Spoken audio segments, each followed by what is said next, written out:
Olá para você que está ouvindo o canal Os Anjos Sabem.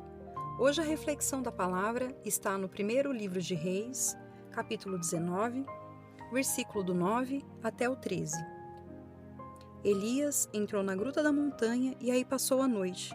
Então Javé lhe dirigiu a palavra perguntando: Elias, o que é que você está fazendo aqui? Elias respondeu: O zelo por Javé dos exércitos me consome, porque os israelitas abandonaram tua aliança, derrubaram teus altares e mataram teus profetas. Sobrei somente eu, e eles querem me matar também. Javé lhe disse: Saia e fique no alto da montanha, diante de Javé, pois eu irei passar. Então, aconteceu um furacão que de tão violento rachava as montanhas e quebrava as rochas diante de Javé. No entanto, Javé não estava no furacão. Depois do furacão, houve um terremoto. Javé, porém, não estava no terremoto. Depois do terremoto, apareceu o fogo, e Javé não estava no fogo. Depois do fogo, ouviu-se uma brisa suave. Ouvindo-a, Elias cobriu o rosto com o manto. Saiu e ficou na entrada da gruta. Ouviu então uma voz que lhe dizia: O que é que você está fazendo aqui, Elias? Amém. Hoje, o tema dessa mensagem é como reconhecer a voz de Deus. Deus, ele fala conosco de muitas formas. Afinal, ele habita em nós, e se ele habita em nós, é porque ele quer interagir conosco, quer dar um sentido às nossas vidas ou um direcionamento espiritual. Na passagem da Bíblia, o profeta Elias, ele estava refugiado em uma caverna, aguardando um momento em que Deus falaria com ele. No entanto, é interessante a gente observar que Elias, antes de reconhecer a voz de Deus, ele passou por 3 situações. A primeira delas foi o vento. Então, geralmente, quando venta, nós não conseguimos enxergar nada. Até a areia, ela entra nos nossos olhos. E nesse momento que Elias passou pela ventania, o versículo enfatiza, que ainda não era Deus. Num segundo momento, vem o terremoto. E o terremoto é um fenômeno pior do que o vento, Ele revira tudo, cria uma desordem. Então, no final desse versículo também é enfatizado que ainda não era Deus. No terceiro momento vem o fogo. E o fogo, ele tem a capacidade de mudar a forma. Então, aquilo que antes era madeira se torna cinza. E o versículo mais uma vez enfatiza: ainda assim não era a voz de Deus. E aí, no final, diz o seguinte, que veio uma brisa suave. E essa brisa suave disse para Elias: saia para fora. Então ali era a voz de Deus. É importante a gente prestar atenção nesse versículo, porque aqui está dizendo o quê? Que para a gente conseguir ouvir a voz de Deus, a gente tem que tomar cuidado com o barulho que está ao nosso redor.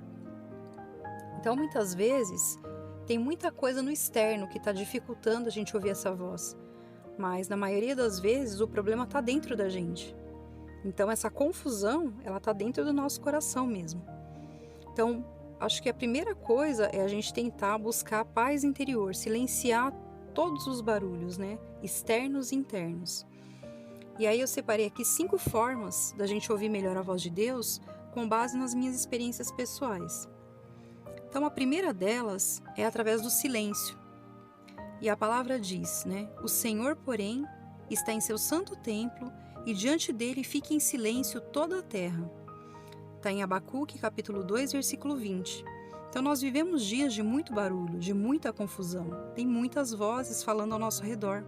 Então essas vozes estão abafando a voz do Criador, A gente não consegue distinguir mais a vontade de Deus, às vezes misturada com a nossa própria vontade.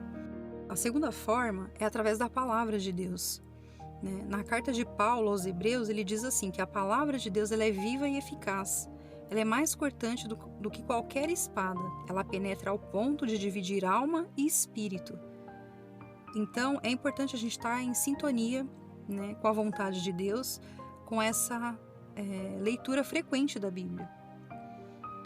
Uma terceira forma da gente ouvir a voz de Deus é pelos acontecimentos da nossa própria vida. Muitas vezes a gente começa a perceber que algumas coisas se repetem muito, algumas situações, se repetem muito. Às vezes situações de sofrimento, às vezes situações de humilhação e também momentos de alegria, por que não? Mas o importante é a gente observar nesses acontecimentos qual é a lição que a gente está precisando refazer.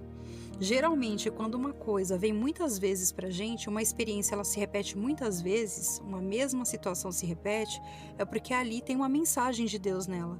É uma forma de Deus falar através de atos, né? Através de vivências mesmo.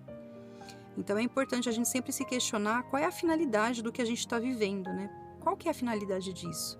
Da mesma maneira como Elias foi provado, Deus também coloca situações para que a gente observe, né? E saiba distinguir, de fato, o que é que Ele está querendo passar ali na mensagem.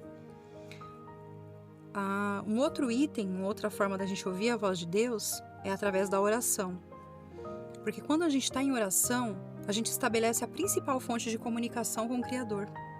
E é nessa oração, né, da mesma maneira que a gente quer tanto falar, Deus também quer muito nos ouvir. E a palavra diz que a oração de um justo é poderosa e eficaz. Então a gente tem que ter esse tempo para oração, porque Deus ele se revela também através dos momentos de oração.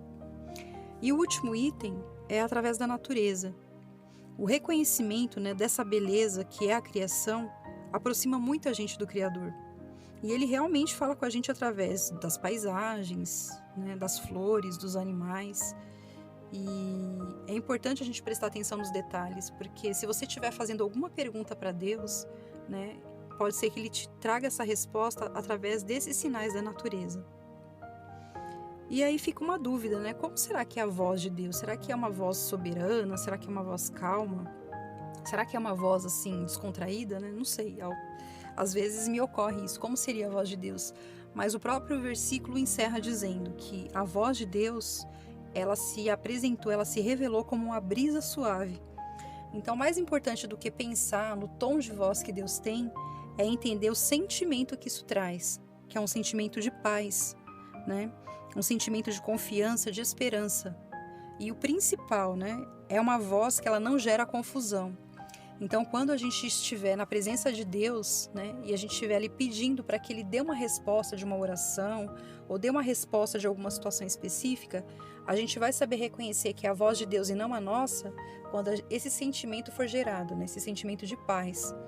Porque o nosso Deus, Ele não é Deus de confusão, Ele é um Deus de paz, de serenidade. Bom, eu espero que vocês tenham gostado desse tema de hoje. Quem gostou da mensagem, compartilhe, se inscreva no canal. E eu espero vocês aqui, numa próxima reflexão da palavra.